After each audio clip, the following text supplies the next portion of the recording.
Kalau yang nggak biasa minum kopi, berdebar-debar. Iya. Kopi itu tidak mencetuskan aritmia. Jadi boleh ya, yang nonton nih tetap minum kopi. Nah, umumnya sih kalau misalnya karena aritmia, terutama karena aritmia yang berbahaya, dia sudden collapse ya. Ini leadless pacemaker saat ini ya, yang terkecil di dunia.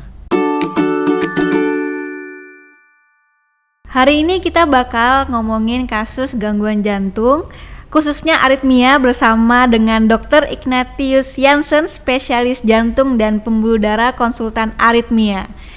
Dokter, sebelumnya terima kasih banget sudah berkenan hadir di podcast ini. Semoga apa yang kita omongin bisa jadi pelajaran juga buat yang nonton ya.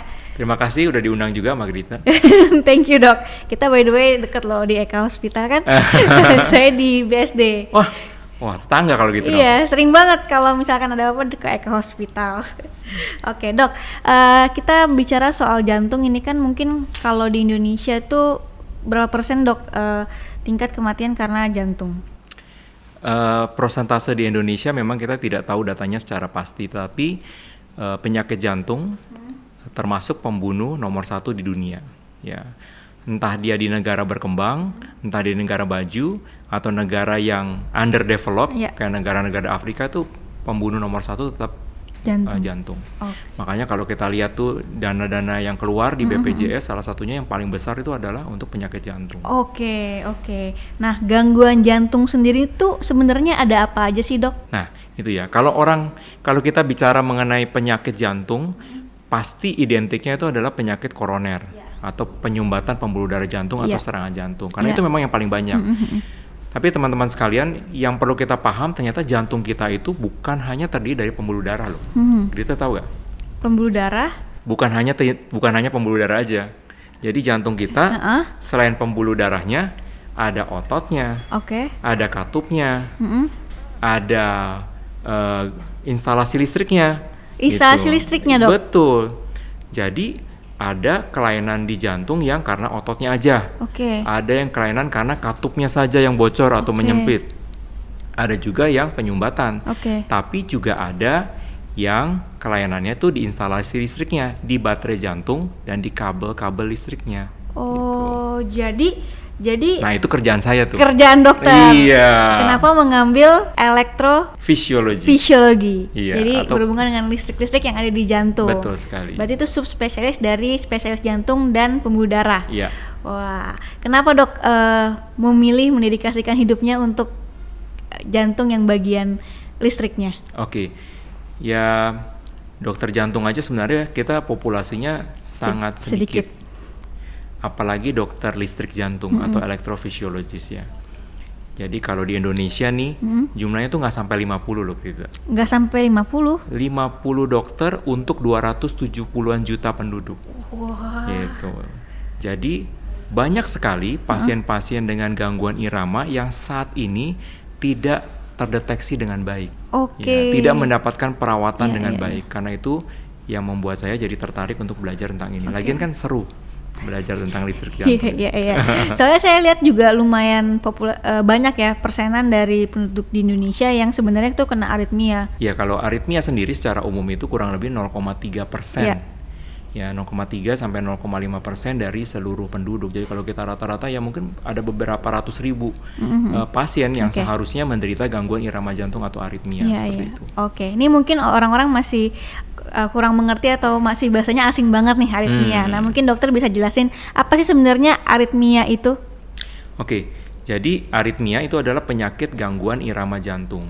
Ya, penyakit pada baterai jantung dan pada kabel-kabel listriknya atau yang menyebabkan konslet gitu lah ya. Nah, seperti kita ketahui, baterai jantung kita tuh punya baterai yang berfungsi berdenyut 60 kali sampai 100 kali dalam kondisi istirahat. Jadi kalau kita raba nadi kita, kita bisa tahu tuh, nadi kita bener nggak nih? Tapi dalam kondisi istirahat ya.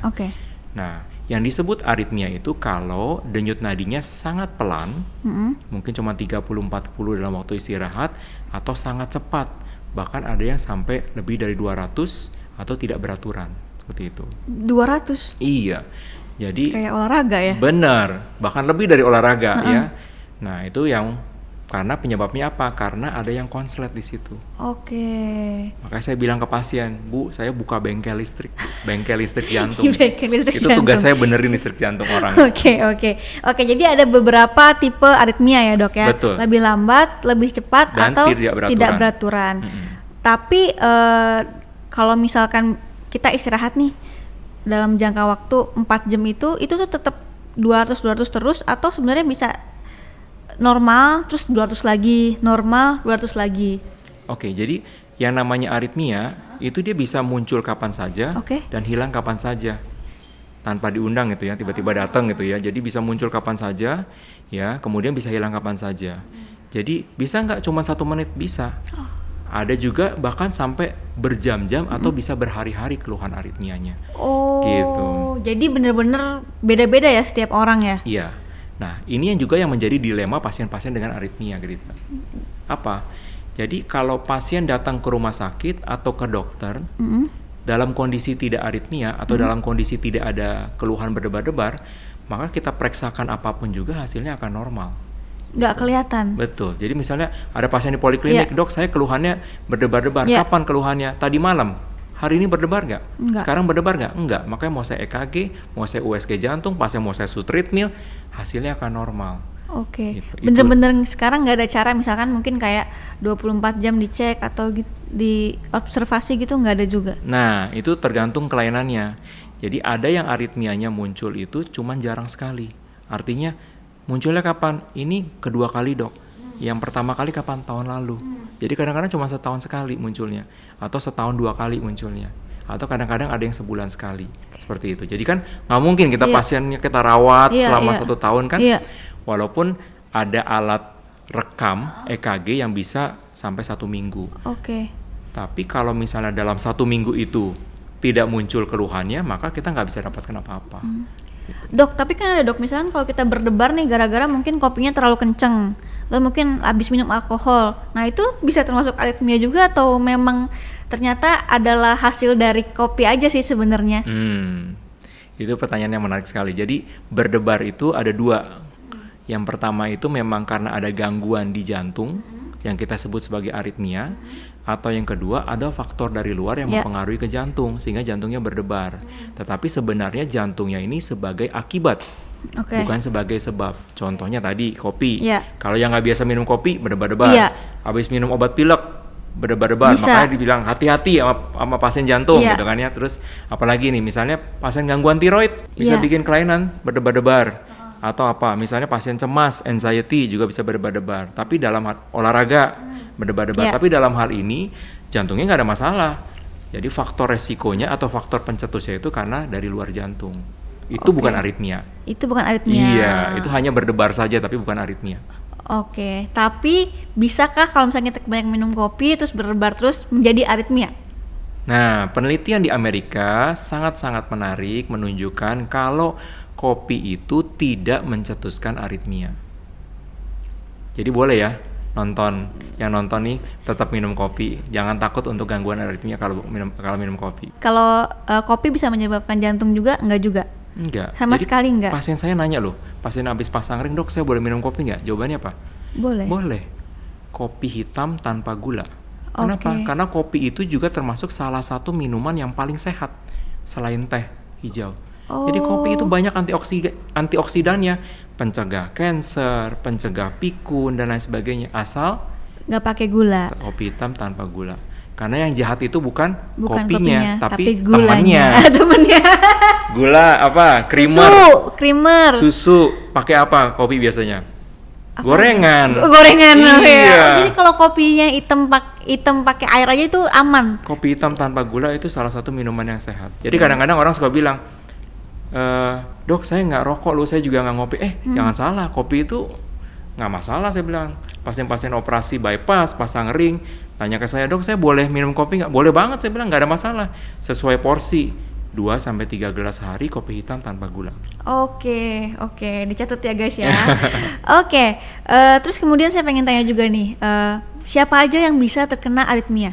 Karena kita ngomongin soal aritmia, maka kalau kita bicara tentang penyumbatan atau serangan jantung, pastikan Kita tahu ya ada faktor risiko, Ya. umumnya pasien-pasien yang tua, Lansia. ya sudah berumur, walaupun sekarang sudah jauh lebih muda sih karena sedentary lifestyle dan Ya. segala macamnya. Tapi kalau aritmia, penyakit ini bisa diderita dari bayi yang baru lahir, bahkan sebelum lahir sudah bisa terdeteksi sampai dengan pasien-pasien lanjut usia. Jadi variasinya sangat luas. Jadi aritmia ada yang merupakan kelainan bawaan, artinya sejak lahir sudah ada juga yang didapat. Misalnya pasien riwayat serangan jantung sebelumnya. Kalau serangan jantung kan ototnya ada yang cacat. Akibat cacat makanya kabel listriknya juga rusak. Bisa bikin aritmia juga di situ. Nah, itu yang didapat. Jadi kejadiannya usia tua. Tapi kalau kelainan bawaan itu bisa jadi pada waktu bayi baru lahir juga bisa ada gangguan aritmia. Bayi baru lahir itu biasanya kita tahu dari mana? Dari dokter anaknya berarti ya, yang ketika lahir ngecek detak jantungnya. Atau dokter kandungannya. Ketika USG. Iya, ketika lagi hamil, ya ternyata di USG biasanya itu pasti tuh dokter kandungan akan ngecek jantungnya terdiri dari berapa ruangan, 4 ruangan, normal apa enggak gitu ya. Atau denyut nadinya tuh suka dikasih denger kan, denyut nadinya normal apa enggak, karena denyut nadi bayi atau janin itu kan kurang lebih 100-an, 140 sampai 160. Kalau dari janin juga denyutnya sudah di bawah itu, misalnya cuma 70 atau 80, maka dokter kandungan sudah curiga, oh ini kemungkinan akan ada gangguan aritmia atau gangguan irama jantung. Atau lebih dari situ, 200-an ke atas gitu ya. Iya, betul. Umumnya sih lebih banyak yang denyut nadinya rendah ya.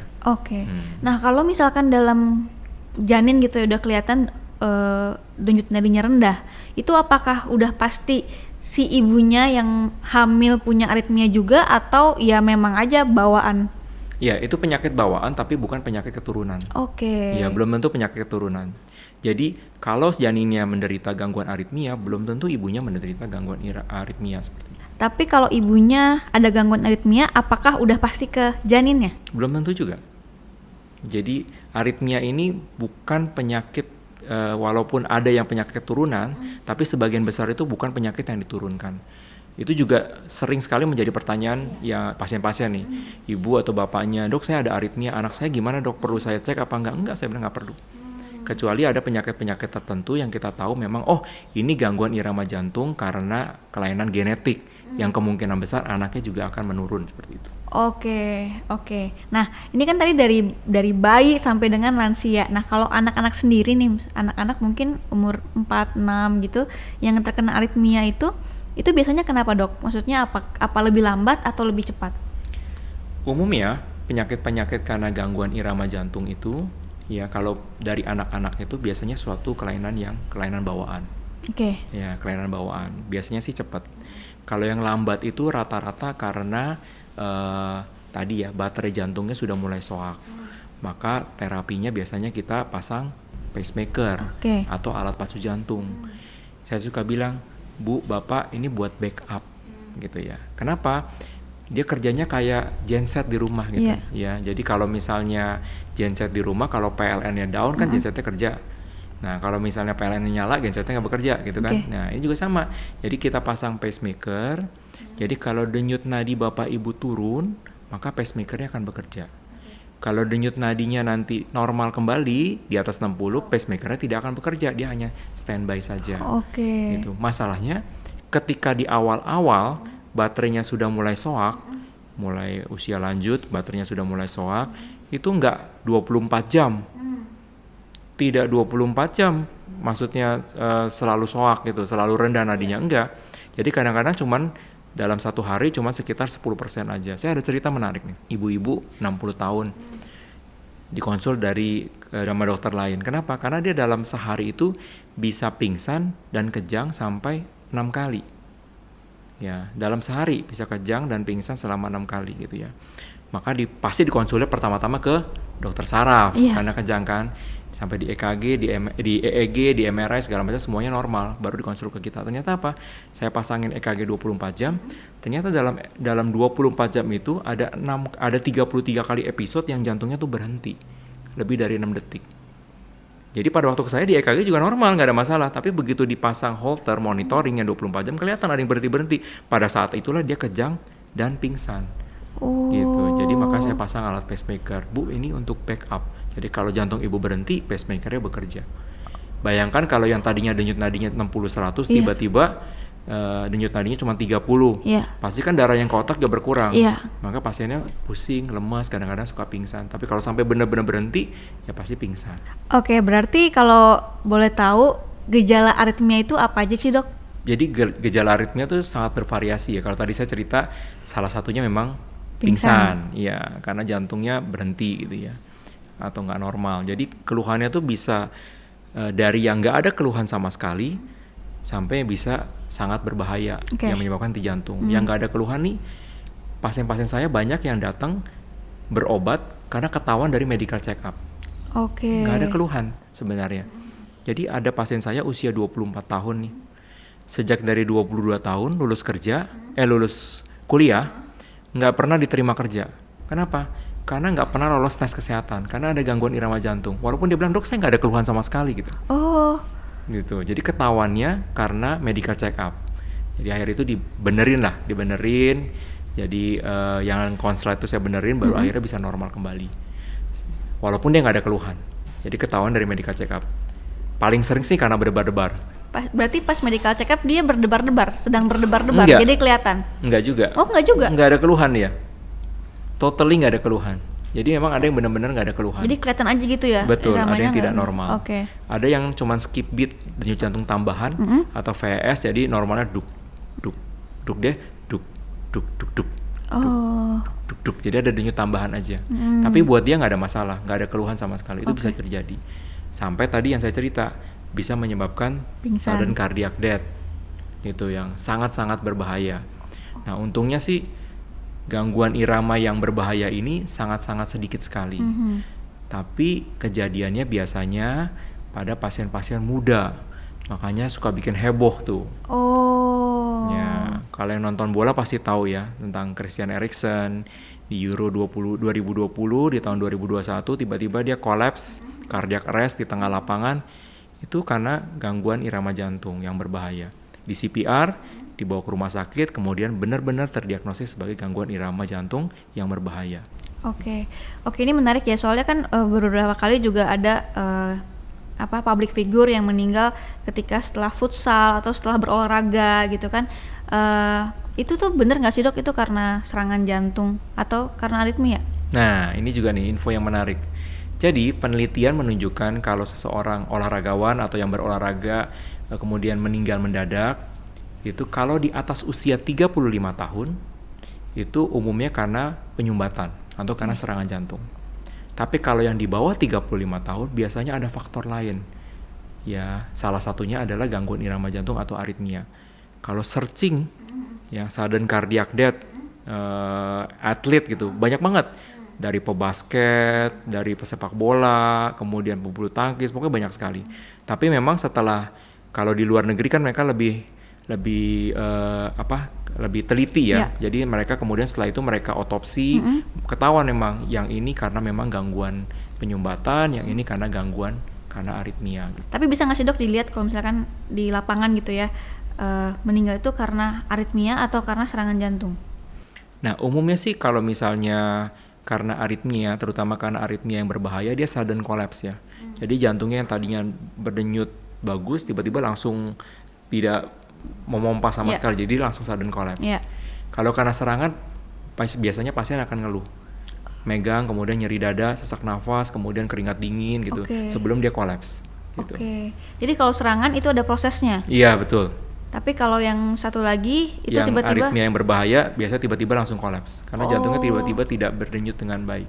Oke. Jadi walaupun sekali lagi ya tadi jumlahnya sangat-sangat sedikit. Iya. Jangan kemudian nanti yang nonton malah jadi parno semua. Saya aritmia apakah berbahaya nggak, Dok? Saya bisa sudden cardiac death apa enggak, Dok? Gitu. Oke. Berarti aritmia sendiri didiagnosis harus sama dokter spesialis ya? Betul. Nggak bisa kita diagnosis sendiri ya. Oh, ini saya aritmia nih, nggak bisa dong. Tapi kita bisa pakai alat bantu, Grita. Oh, bisa pakai alat bantu? Pakai alat bantu untuk mencoba mendiagnosis. Apa tuh alat bantunya, Dok? Tadi saya ceritakan bagaimana dilema pasien dengan aritmia yang kalau tidak ada keluhan, dia baru ke dokter, maka nggak akan dapat apa-apa. Jadi cerita saya, ibu-ibu 13 tahun, berdebar-debar, bolak-balik, tidak pernah terdiagnosis aritmia. Kenapa? Karena setiap kali dia ke UGD udah balik normal. Jadi pada waktu zaman pandemi dia pakailah itu oximetry. Oh, yang Iya, untuk ngukur saturasi. iya. Ketahuan denyutnya, bener denyutnya sampai 200-an. Makanya dia videoin pada waktu itu tuh, dok, saya lagi berdebar-debar nih, denyutnya segini gitu. Oke. Jadi bener, oh bener bu, itu emang aritmia. Ya, atau yang kedua kita pakai apa? Alat tensi.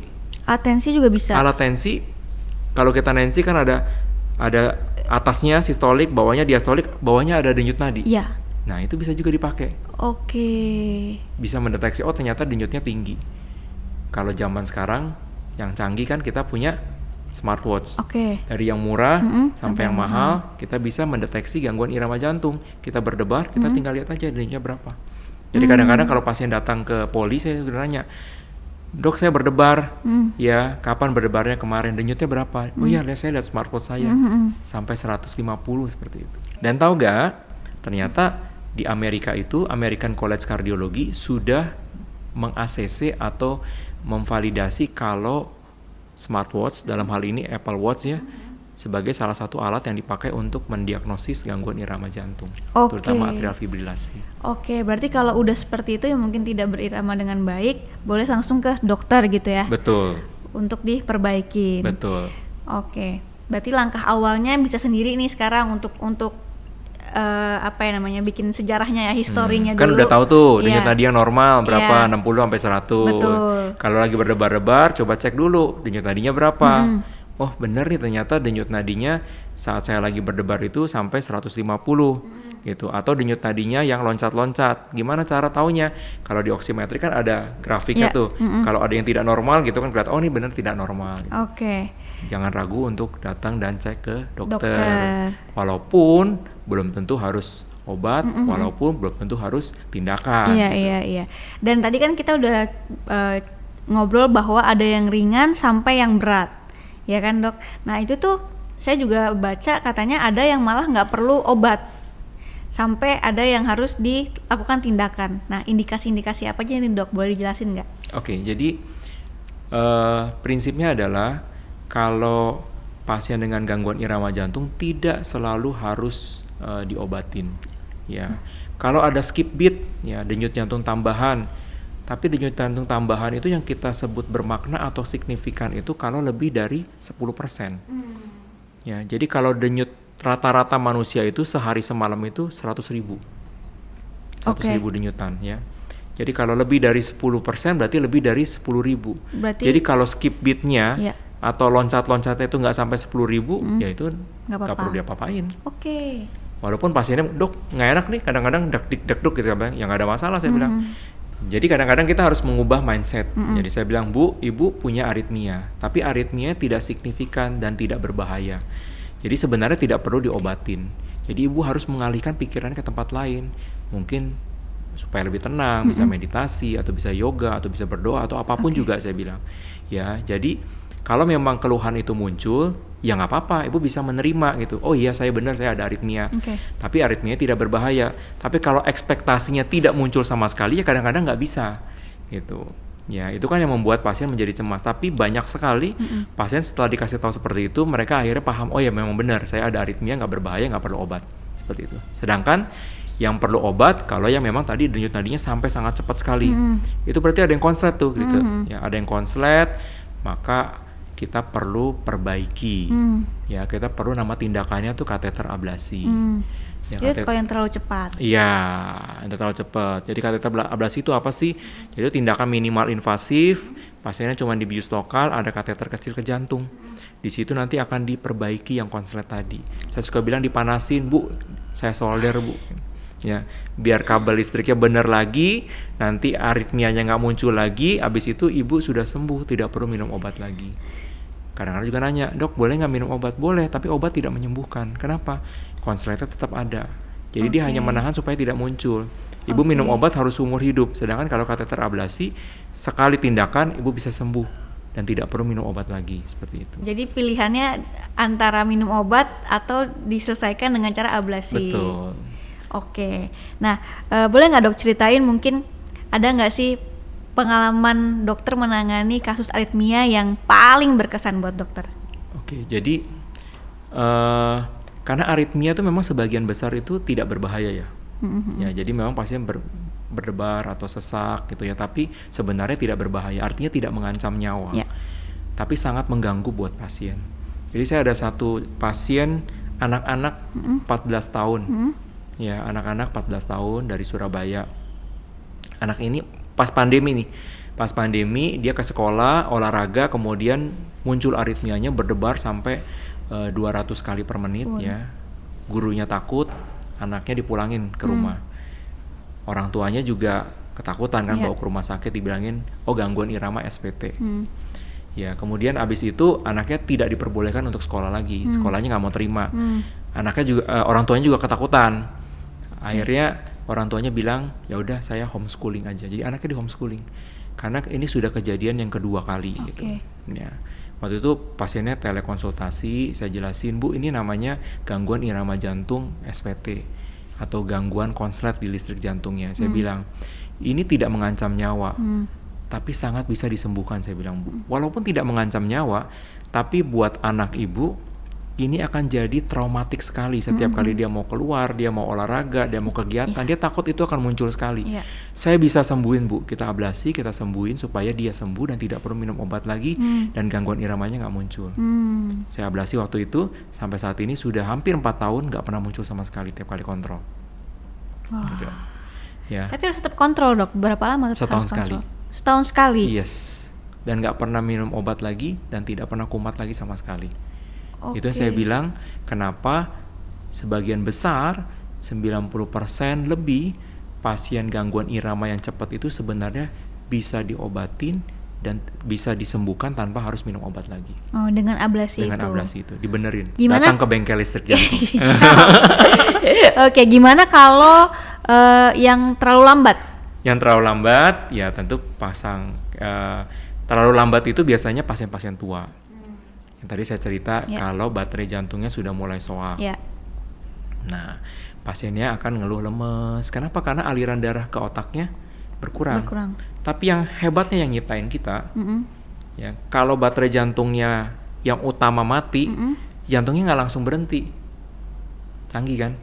Ada baterai cadangan, gitu.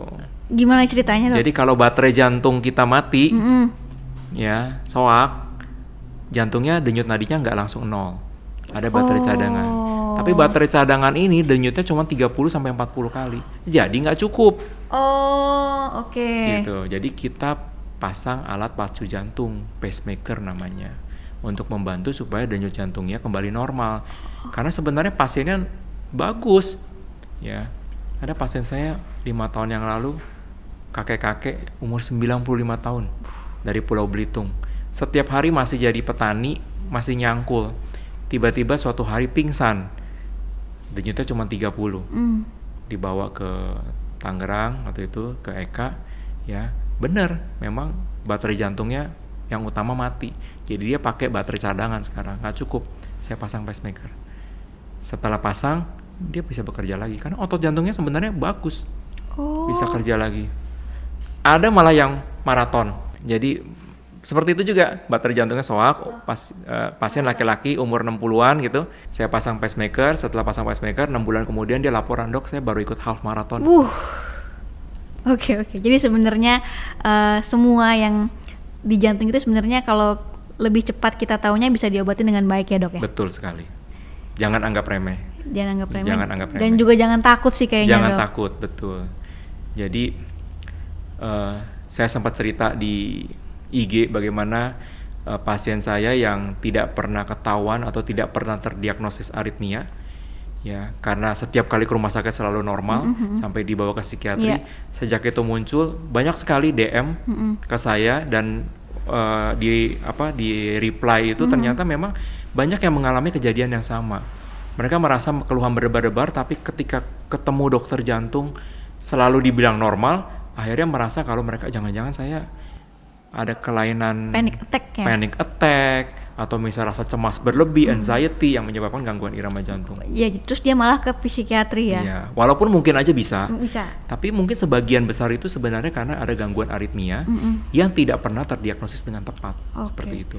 Oke, berarti kalau misalkan kita dalam kejadian seperti itu, langkah pertama mungkin yang tadi pertama yang kita bisa lakukan itu adalah pakai smartwatch ya untuk ngecek sama siapin oximeter gitu ya. Salah satu aja. Salah satu aja. Iya, jadi kalau misalnya kita pakai smartwatch, apalagi yang bisa ngerekam EKG kan enak tuh. Iya. Jadi mau kapanpun kejadiannya, saya bilang ibu mau kapanpun kejadiannya bu, mau tengah malam, mau subuh, ibu tinggal bangun, tinggal pasang, tinggal rekam EKG-nya. Ibu mau sehari 100 kali ngerekam juga nggak apa-apa, nanti tinggal bawa ke dokter jantung, lihat benar ini aritmia, yang ini bukan, ya udah. Jadi kita dapat diagnosis dengan tepat. Ya. Kalau kita tahu penjahatnya, kita tahu bagaimana cara ngobatinnya. Betul. Gitu. Tadi kan kalau lebih lambat itu pakai pacemaker seperti yang tadi petani ya. Nah, terus kemarin aku sempat lihat juga dokter ikut dalam pacemaker terbaru itu terkecil. Nah, itu boleh ceritain nggak sih dok kayak gimana? Oke, saya tunjukin aja ya. Boleh. Jadi pacemaker itu saat ini ada yang pacemaker konvensional sama leadless pacemaker atau pacemaker yang terkecil tadi saya bilang ya. Jadi kalau pacemaker konvensional itu dia terdiri dari 2 komponen. Ya. Ya. Jadi komponen yang pertama ini adalah komponen baterai jantung. Komponen kedua adalah kabel jantung atau lead. Oke. Ini nanti yang dipasang di kabel, nanti lead ini akan masuk ke jantung. Lead ini dipasang di jantung dari pembuluh darah. Oke. Ya, ke jantung, kemudian baterainya ini akan ditanam di bawah kulit. Nah, ini adalah konvensional. Namanya baterai. Pertanyaan berikut apa? Dok, berapa lama? Iya. Pasti sekarang nanya gitu. Ya, ini bisa 8 sampai 15 tahun. Artinya tergantung pemakaian. Tadi kan saya bilang pertama kayak genset kan. Kalau gensetnya banyak dipakai, solarnya habis, pasti cepat habis, makanya perlu diisi. Kalau pasien yang pacemaker dependent, artinya baterainya sudah benar-benar soak, nggak bisa ada denyut sendiri, ya mungkin bisa 8 tahun. Tapi kalau yang sehari kebutuhan pacemakernya cuma 10%, mungkin bisa sampai belasan tahun. Ini yang konvensional.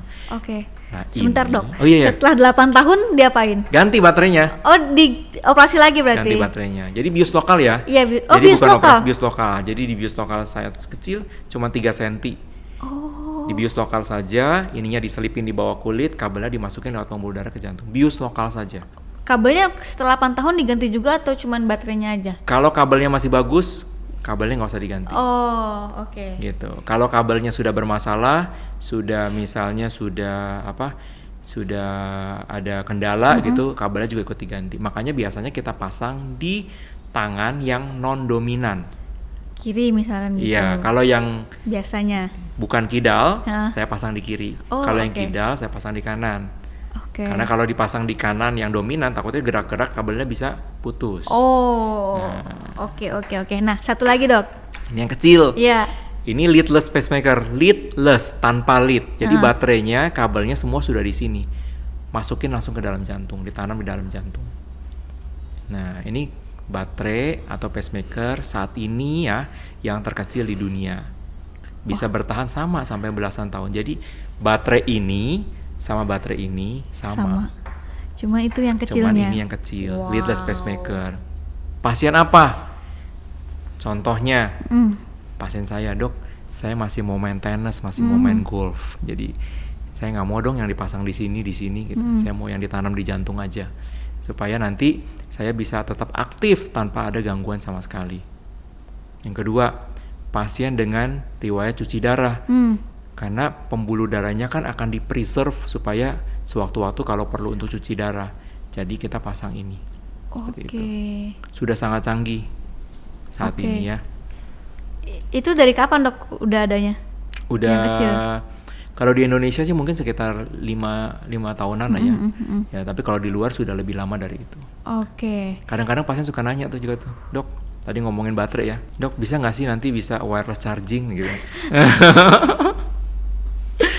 Bisa dari aneh ya pertanyaannya ya kalau itu ya. Tapi saya bilang, Bu, Bapak 10 tahun lagi mungkin nggak kayak gini lagi, saya bilang. Mungkin baterainya lebih kecil, mungkin aja bisa dicas wireless charging. Saya bilang itu sesuatu yang bukan sesuatu yang mustahil, saya bilang pasti mungkin, saya bilang, karena kemajuan saat ini.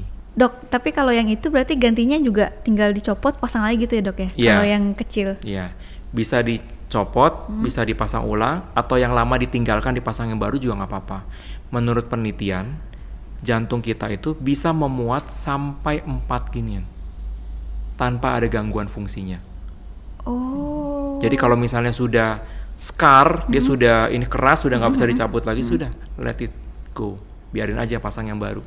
Oh. Sampai 4 masih cukup tanpa ada gangguan sama sekali. 4 kali 15 udah 60 tahun gitu ya. Gitu. Jadi sudah sangat cukup sekali. Oke. Karena kan kebetulan memang pasien-pasien tua kan yang butuh ini. Iya. Kalau yang kayak anak kecil itu tuh berarti biasanya lebih banyak ke yang Cepat. Yang cepat ya? Iya. Walaupun ada juga yang pelan, tapi umumnya sih yang cepat. Oke, dokter. Thank you banget sudah hadir dan sudah menjawab semua pertanyaan saya. Thank you sudah diundang juga. Iya, dokter mungkin ada yang mau disampaikan buat teman-teman di rumah yang nonton? Oke, jadi tadi saya sudah cerita ya, kalau jantung kita itu kerjanya sangat berat, ya, dan mulai berdenyut ketika kita 4 minggu di janin sampai nanti kita mengembuskan nafas terakhir. Mau kita lagi pingsan, mau kita lagi koma, mau kita lagi apapun, dia tidak pernah berhenti bekerja, sangat keras. Mata kita ada 2, telinga ada 2, paru-paru ada 2, jantung kita cuma 1. Makanya kita harus menyayangi jantung kita. Ya, caranya gimana? Karena setiap faktor resiko itu sangat mempengaruhi ke jantung. Jadi jantung itu tidak ada faktor resiko tunggal. Darah tinggi, kencing manis, kolesterol, merokok, obesitas, kurang olahraga dan lain sebagainya. Semakin banyak temennya, semakin mungkin seseorang kena penyakit jantung. Makanya kita sayangi jantung kita dengan kita menjaga faktor resiko. Ya, kalau ada darah tinggi dikontrol, ada kencing manis dikontrol, kalau ada kolesterol dikontrol gitu. Sayangi jantung kita karena dia bekerja sudah sangat berat sekali. Gitu ya. Kalau kita bisa menjaga dengan baik, hidup dengan sehat, biasanya sih penyakit jantung itu baru akan muncul di usia-usia yang sangat tua nantinya. Gitu sih pesannya. Thank you dok. Berarti sesimpel kita sekarang harus menjaga kesehatan lah ya. Betul. Jangan ragu misalnya untuk medical check up juga gitu kan. Oke dokter, thank you. Semoga dokter sehat selalu, banyak pasien-pasien yang terselamatkan dan makin banyak orang-orang dokter-dokter yang terpanggil untuk menjadi ini ya, konsultan aritmia ya. Electrophysiologist. Thank you dok. Thank you.